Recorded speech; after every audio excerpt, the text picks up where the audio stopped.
बिस्मिल्लाहिर्रहमानिर्रहीम। अस्सलामु आलैकुम। আজকে দুইটা ইস্যু নিয়ে কথা বলবো। তার মধ্যে একটা ইন্টারেস্টিং বিষয় হচ্ছে কুমিরের কান্না নিয়ে। কুমিরের কান্না বললাম এ কারণে যে আমার যতটুকু মনে পড়ে এবং আপনারা যদি দেখে থাকেন, খেয়াল করে থাকেন বা আপনাদের স্মরণে থাকে যে ডক্টর ইউনূসকে আজ পর্যন্ত কেউ কোনোদিন কি কখনো কেউ কাঁদতে দেখেছে? আমি তো ভাবছিলাম এই লোকের এক হৃদয়হীন মানুষ, যার কোনো মায়া মমতা বলতে কিছু নাই, যে মানুষ দেশকে ভালোবাসে না, দেশের মানুষকে ভালোবাসে না, তার মধ্যে তো দয়া মায়া বলতে কিছু থাকতে পারে না। কিন্তু অবাক করার মতো আজকে দেখলাম বিনিয়োগ সম্মেলনে উনি একটি নাটক করেছেন, উনি বাকরুদ্ধ হয়ে গেছেন, আবেগপ্রবণ হয়ে গেছেন।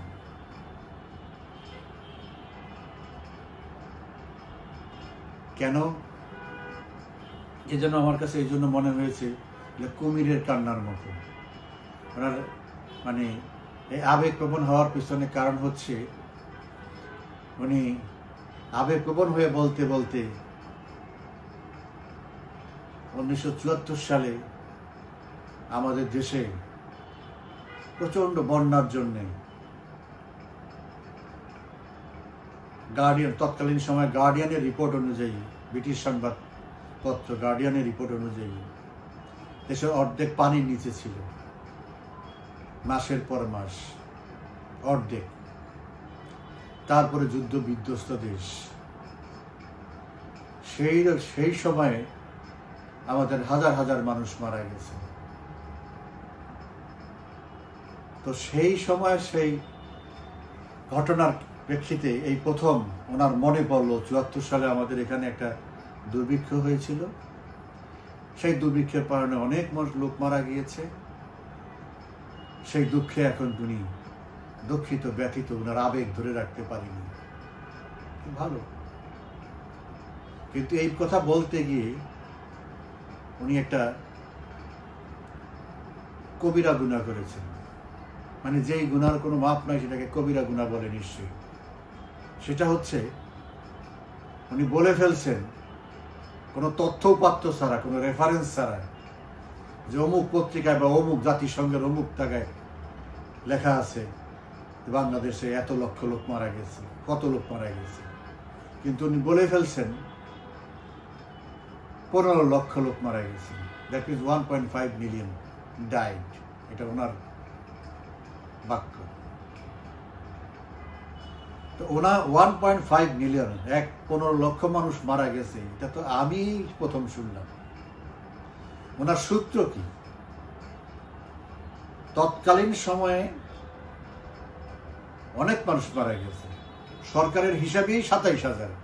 আমি ধরে দিলাম সবসময় সরকার একটা কনজারভেটিভ হিসাব করে, তাতেও যদি যায়।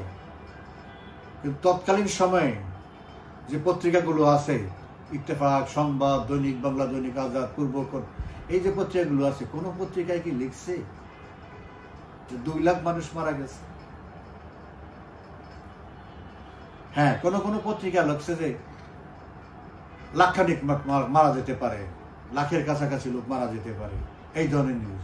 আর যার সাথে লোকজন বক্তৃতা দিয়ে যা বলছে সে তো মাঠের বক্তৃতা, রাজনৈতিক বক্তৃতা। যেমন এখন বলে যে 240 বিলিয়ন ডলার বাংলাদেশ থেকে পাচার হয়েছে, বা 30 লক্ষ কোটি টাকা বাংলাদেশে পাচার হয়েছে, এরকম তো রাজনৈতিক বক্তব্য থাকতেই পারে। তো ওনার মতো একজন লোক দীর্ঘ 51 বছর পরে, 50 বছর পরে এসে একটা বিষয় আবেগপ্রবণ হবেন, নাটক করবেন, কিছুটা তথ্য, তার 10 জন মানুষ মারা গেল, এটা বেদনা বিদুর, এটা বেদনাদায়ক। বলতে পারতেন যে ঠিক আছে 30,000 লোক মারা গেছে সেই দুর্ভিক্ষে। তো ওনার তো এটাও বলা উচিত ছিল যে কেন মারা গেছে। শুধু বন্যাই ছিল না, উনি তো ভালো করেই জানেন, উনি তখন আমেরিকাতে, বা উনি তখন চট্টগ্রাম বিশ্ববিদ্যালয়ের প্রফেসর। ওনার তো বলা উচিত ছিল যে এই মৃত্যুর জন্য আমেরিকা দায়ী। আমরা টাকা দিয়েছি, টাকা দিয়ে গম কিনেছি, খাদ্য কিনেছি, জাহাজ মাঝপথ থেকে ফিরিয়ে নিয়ে গেছে আমেরিকা, শুধু এই দুর্ভিক্ষটা সৃষ্টি করার জন্য, বঙ্গবন্ধুকে বিতর্কিত করার জন্য, বঙ্গবন্ধুর সমালোচনা করার জন্য মানুষের মধ্যে। কারণ আমেরিকা তো তখন আমাদের যুদ্ধের বিরোধিতা করেছে। আমেরিকা চায় নাই যে আমাদের দেশ স্বাবলম্বী হোক, আমেরিকা চায় নাই আমাদের স্বাধীনতা টিকে থাকুক, বাংলাদেশ হিসেবে আমরা টিকে থাকি। যার জন্যই আমার টাকা কেনা খাদ্য তারা মাঝপথ থেকে জাহাজ ফিরে নিয়ে গেছে, জানে যে খাদ্য না গেলে মানুষ ক্ষতিগ্রস্ত হবে, মারা যাবে। কিন্তু যতটা লোক মারা গেছে খাদ্যের কারণে, এই আমি যদি ধরে নিলাম যে ঠিক আছে 50,000 60,000 লোক মারা গেছে, কারণ তৎকালীন গার্ডিয়ানে একটা এবং নিউ ইয়র্ক টাইমসেও ওই সময় যে ঢাকা শহরে কয়েকদিন তারা ঘুরছে, তাদের সংবাদকর্মীরা দেখছে, একটা হিসাব করে দেখছে তারা 20-25 দিনের, যে তাদের দৈনিক 20-25 জন করে লাশের খবর তারা পেয়েছে। তো সারা দেশে মানুষ তো সব তখন ঢাকায় চলে আসছে খাওয়ার জন্য, অনেক মানুষ, হাজার হাজার মানুষ, লাখ লাখ মানুষ। তো গ্রামে তো মানুষ কম, তারপরে সমস্ত সাব ডিভিশনে, থানায় আওয়ামী লীগের উদ্যোগে লঙ্গরখানা খোলা হয়েছে যাতে মানুষ না খেয়ে মরে। তো ওই সারা দেশে যদি 100 জনও মারা যায় ওই সময় 2-3 মাসে প্রতিদিন, তাহলেও তো আপনার কত লোক হয়।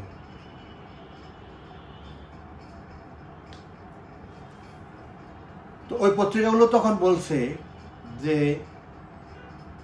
যত লোক না মানুষ না খেয়ে মারা গেছে, তার চেয়ে বেশি মারা গেছে এই পরিবেশ পরিস্থিতি কাটিয়ে ওঠার পরে রোগে, অসুস্থতার কারণে, নানান রোগ, ডায়রিয়া, ওইটা সেটা, নানান কারণে রোগে মারা গেছে। যাই হোক, মানুষ তো মরছে।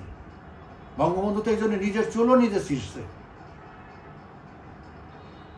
সারা পৃথিবী থেকে খাদ্য না, তারপরে মারা তো যেইভাবে মানুষ মারা যাওয়ার কথা ছিল সেভাবে। এরকম ঘটনা তো 98 সালেও ঘটেছিল, বাট সেই সময় অবস্থাটা এরকম ছিল না। 98 সালে তো বলছিল যে বাংলাদেশে, এই বিশ্ব সংস্থাগুলি বলছিল বাংলাদেশে 2 কোটি লোক মারা যাবে, যে বন্যা হয়েছে, পানির নিচে 2 মাস ছিল। কিন্তু খাদ্যের অভাবে একজন মানুষও শেখ হাসিনা মরতে দেয় নাই। মানে আল্লাহ সে রহমত করছে শেখ হাসিনার প্রতি, তার ব্যবস্থাপনা, তার নজরদারি, তার পরিকল্পনা এবং বাস্তবায়ন এমন ছিল যে খাদ্যের অভাবে একজন মানুষও মারা যায় না, হয়তো সাপে কেটে মরছে এরকম বিভিন্নভাবে। তো ইউনূস সাহেব এতদিন পরে এসে এই প্রথম, এর মধ্যে যে কত বন্যা গেল, কত মানুষ মরল, কত দুর্ভোগ গেল মানুষের, কত বন্যা, ঘূর্ণিঝড়, অমুক সেমুক, প্রতি বছরই তো আছে। উনি কোনোদিন একটা দুঃখ প্রকাশ করে নাই, কোনোদিন একটা বিবৃতিও দেয় নাই যে অসহায় মানুষের জন্য আমার কষ্ট হচ্ছে। আমি তো এই দেশ থেকে হাজার হাজার কোটি টাকা ইনকামও করেছি বা পাচারও করেছি। উনি তো হিলারি ক্লিন্টনের টাকা দেয়, অমুকদের টাকা দেয়, নানান পৃথিবীর ইসরায়েলের টাকা দেয়। তো উনি তো আমার দেশের কোনো গরিব দুঃখী মানুষকে কোনোদিন কোনো এই বন্যা বাদলের কোনো কিছুর জন্য একটা টাকাও কোনোদিন দেয় নাই। এই জন্যই বললাম কুমিরের চোখে জল, কুমিরের কান্না। মানুষ মিথ্যাচার করতে পারে, 1-এর 2 বানাইতে পারে, 2-কে 3 বানাতে পারে, রাত দিন পার্থক্য করে ফেলানো। দেখেন, উনি আরেকটা কথা বলে, আর 2টা কথা বলেছি। একটা হচ্ছে যে ওই সময় একটা ফসল আমাদের হতো, একটা ফসলের উপরই আমাদের এই গরিব মানুষগুলো নির্ভর করত।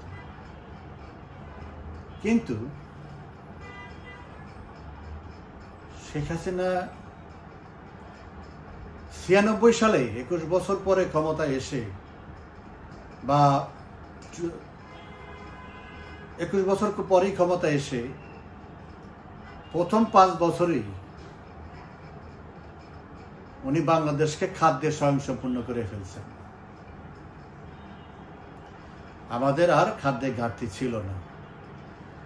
এবং 2009 সালে আবার সরকারের দায়িত্ব নেওয়ার পরে সেই ধারাবাহিকতা বজায় রেখেছে। কোনো সারের অসুবিধা হয় নাই, ডিজেলের অসুবিধা হয় নাই, বিদ্যুতের অসুবিধা হয় নাই।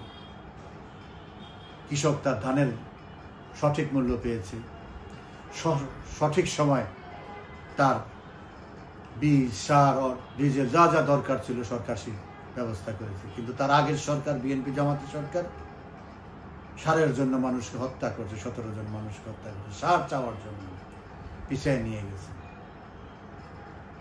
তো উনি যে বলল যে আজকে এক ফসলের না 3 ফসল হয়, এখন অনেক ফসল হয় 12 মাস, শীতের ফসলও গ্রীষ্মে হয়, গ্রীষ্মের ফসলও শীতে হয়, সারা বছর টমেটো হয়, সারা বছর শসা হয়, সারা বছর ধনিয়া পাতা হয়, অনেক তরিতরকারি আছে, সারা বছরই হয়। তো কৃষির একটা বিপ্লব আমাদের দেশে শেখ হাসিনা করেছেন, সেটার জন্য তাকে ধন্যবাদ দিয়ে প্রশ্নই আসে না। যেই টোনে উনি বলেছেন মনে হইতেছে উনি এগুলি করেছেন। গত 50 বছর বা এই 54 বছরে তো ওনার খবরও ছিল না, ছিল ওনার ধান্দায় উনি ছিল। আরেকটা বলেছে যে এই 50 বছর সেই অবস্থা থেকে মানুষের জমি ছিল না, ঘর ছিল না, বাড়ি ছিল না, সবকিছু। আর সেই অবস্থা থেকে আজকের বাংলাদেশ, আজকে বড় বড় ইন্ডাস্ট্রি হয়েছে, বড় বড় গিয়েছে। আমরা তোমাদেরকে ডাকতেছি বড় বড় ইন্ডাস্ট্রি করার জন্য। এটা কে করেছে? অকৃতজ্ঞ মুনাফেক যে যা হয় আর কি, যে করেছে তার নাম শেখ হাসিনা। সেই কথাটা তো বলতে পারবে না যে গত 39 বছরে 2009 সাল 8 সাল পর্যন্ত 9 সাল পর্যন্ত 39 বছরে এই দেশের জিডিপি ছিল 91 বিলিয়ন ডলার। মাত্র 15 বছরে 91 বিলিয়ন ডলার থেকে সেটা 465 বিলিয়ন ডলারে গিয়ে দাঁড়িয়েছে। সেই জন্য আজকে গর্ব করে বিদেশিদের সামনে বলে আজকের এই বাংলাদেশ। তা আজকের এই বাংলাদেশটা কে করেছে?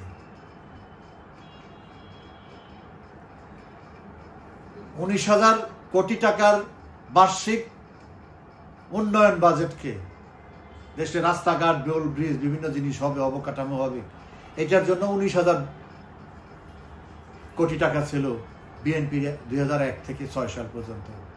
সেই 19,000 কোটি টাকার বাজেটকে 2,70,000 কোটি টাকা প্রতি বছর খরচ করছে।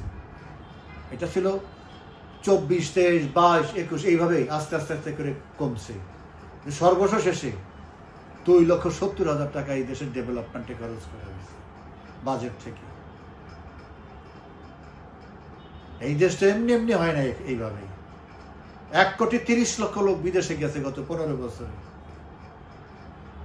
তো 2009 সাল পর্যন্ত এই 39 বছরে, দেশ স্বাধীনের 39 বছরে যা হয়েছে তার 4 গুণ বেশি উন্নয়ন, তার চেয়েও বেশি উন্নয়ন এবং আজকের বাংলাদেশ হয়েছে।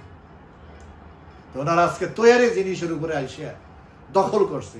কারণ এই দেশ যদি 2008-9 সালে থাকতো তাহলে কেউ দখল করতে আসতো না। মধু তো নাই খুব বেশি, খাওয়া তো আগেই শেষ।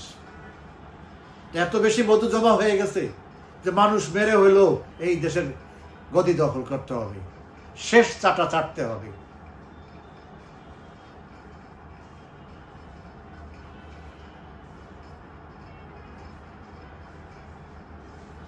শেখ হাসিনার করে দেওয়া বাংলাদেশের উপর দাঁড়িয়ে আজকে বড় বড় কথা বলে অকৃতজ্ঞ নির্লজ্জ মানুষগুলো।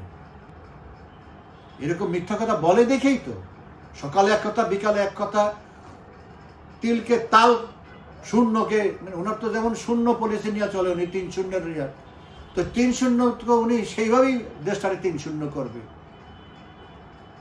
উনি যে তাল বেতাল করে মোদির সাথে যে বাহানা করে, যে তামাশা করে, আমাদেরকে ছোট করে, দেশটার মাথারত করে উনি যে মোদি সাহেবের সাথে যে বৈঠক করলেন, তারপরে এসে আজকে ওনার এই আচরণের জন্য, ওনার দল বলের আচরণের জন্য আজকে কি কি কি ঘটনা ঘটেছে। বাংলাদেশের সমস্ত মালামাল ভারতের উপর দিয়ে ট্রান্সশিপমেন্ট ভারত বাতিল করে দিয়েছে। ওইদিকে আমেরিকা ধরেছে, এখন আবার ওনাদের এই সমস্ত এই দ্বিচারিতার জন্যে, এই বালখিল্যতার জন্যে, এই অসৎ উদ্দেশ্যের জন্যে, মিথ্যাচারের জন্যে আজকে ভারতও শেষ পর্যন্ত তার স্থল সীমা ব্লক করে দিয়েছে। যে আমাদের দেশ থেকে মায়ানমারে, ভুটানে, নেপালে এবং তাদের এয়ারপোর্ট যে আমাদের গার্মেন্ট শিল্পের জন্য ব্যবহৃত হতো, বন্দর, কলকাতা বন্দর ব্যবহৃত, কোনো কিছু আর ব্যবহার করতে পারবে না, অল ক্যান্সেল। আমি তো কয়েকটা আমার ভিডিওতে আমি বলতেছি, এত লাফালাফি করা ভালো না। প্রত্যেকটা জিনিসের একটা সীমা আছে, ধৈর্য সহ্যের সীমা আছে। আর যেইভাবে প্রোপাগান্ডা করতেছে, এবং ইন্ডিয়ান মোদী সাহেব যা না বলছে সেই সব জিনিস নিয়ে পর্যন্ত ওরা তো কথা বলবে না, ওরা তো কাজে দেখায় দিবে, তাই এখন শুরু করছে।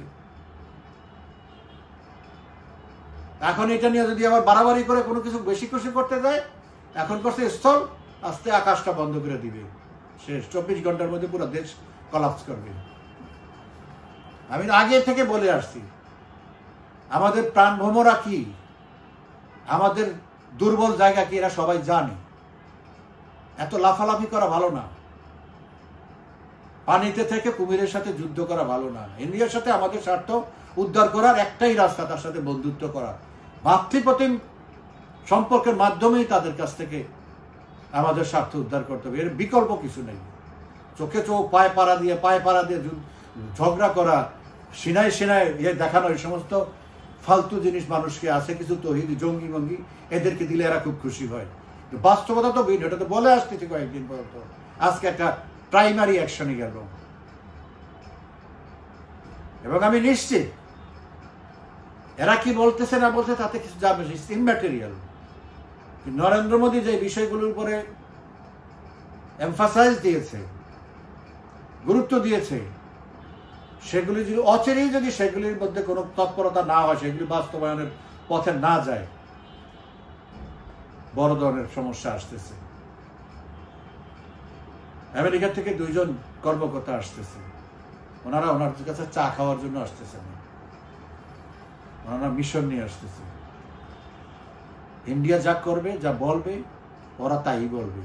এটা ভুলে গেলে চলবে না, ট্রাম্প বাংলাদেশের রাজনৈতিক বিষয়, মানে বাইরের থেকে রাজনৈতিক বিষয় দেখভালের জন্য নরেন্দ্র মোদীকে দায়িত্ব দিয়েছে। এটা ওপেন সিক্রেট না, ওপেন এয়ারে বলছে সে। এইটা যেন কেউ না ভুলে যায়, এটাকে যেন কেউ ওই হালকাভাবে না নেয়। অলরেডি হালকাভাবে নিয়ে অনেকে টিজ করছে, এইটা না সেটা বিভিন্ন ব্যাখ্যা দিতে চাইছে। তো ব্যাখ্যা যার মতো দিতেই পারে, তার সুবিধার জন্য, স্ক্রিন সেট করার জন্য। তো ফলটা আসবে বাস্তবে। এখানে যাই করুক আমেরিকানরা, অন্তত ট্রাম্পের সময় এখন পর্যন্ত যে অবস্থায় আছে, ইন্ডিয়ার স্বার্থের বাইরে, ইন্ডিয়ার অপোজিশনে গিয়ে কিছুই তারা করবে না। কিছু কিছু জিনিস আছে ভারত সরাসরি বলবে না, আমেরিকানদের দিয়ে বলাবে, এবং সেই মেসেজ দেওয়ার জন্যই আসতেছে। সেটার জন্য তৈরি থাকতে হবে। আজকে থেকে ট্যারিফ শুরু হয়েছে। এই যে যত মাল এই পর্যন্ত জাহাজে গেছে, কোনো মাল ঢুকতে পারবে না। যেটা তো গেছে সেটা গেছে, এই ঘোষণার আগে যেটা শিপমেন্ট হয়ে গেছে সেটা এফেক্ট করবে না। বাট এখন যা বানানো হয়েছে, বিশেষ করে গার্মেন্ট, চামড়া, অন্যান্য শিল্প, আর কোনো মাল যাবে না। এটার যখন এফেক্ট গার্মেন্টসে শুরু হবে, কি যে পরিস্থিতির মধ্যে পড়বে, পালায়ও যেতে পারবে না, সময় খুব কম।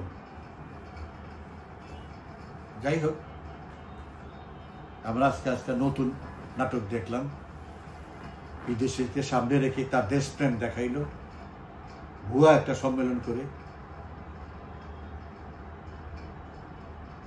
এর কোনো গুরুত্ব নেই, এর কোনো আউটকাম নেই। খালি পয়সাগুলি নষ্ট করে এইরকম একটা সিচুয়েশন করছে। লোকজন আউল ফাউল লোকজন ধরে এনে বসায় থেকে ছবি তোলা, আর কিছুই না। আজকে আমি কত কোটি টাকা খরচ করছি দেশের এই সময়। যাই হোক, সবচেয়ে ইম্পর্টেন্ট ব্যাপার হলো উনি কান্না করলে যা করলো, ওনার কথায় তো আর কেউ কিছু বিশ্বাস করে না। সমস্যা হলো ওনাদের কারণে। এই যে ইন্ডিয়া আজকে যে অ্যাকশনটা নিল, যা পদক্ষেপটা নিল, এটা আমাদের এটাও গার্মেন্টসে এফেক্ট করবে। কারণ অনেক আমাদের এখান থেকে স্পেস পায় না, ওই ইন্ডিয়ার থেকে সেই এয়ার স্পেস নিতে হয়, নিয়ে সেখান থেকে ট্রান্সশিপমেন্ট করতে আমাদের গার্মেন্টস বা অন্যান্য জরুরি এক্সপোর্টগুলি, সেটা বন্ধ হয়ে গেল। নেপাল, ভুটান, মায়ানমার, সেখানে এখান থেকে ট্রাকে করে মালামাল যেত, সেটাও বন্ধ হয়ে গেল।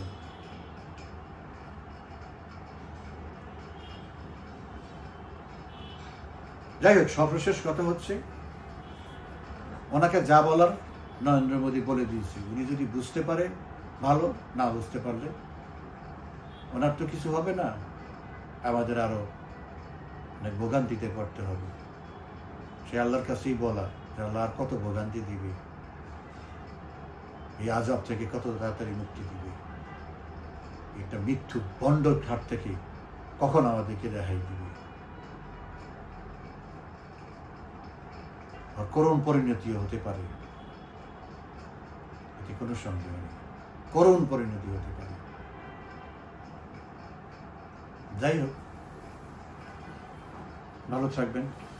ধন্যবাদ সবাইকে।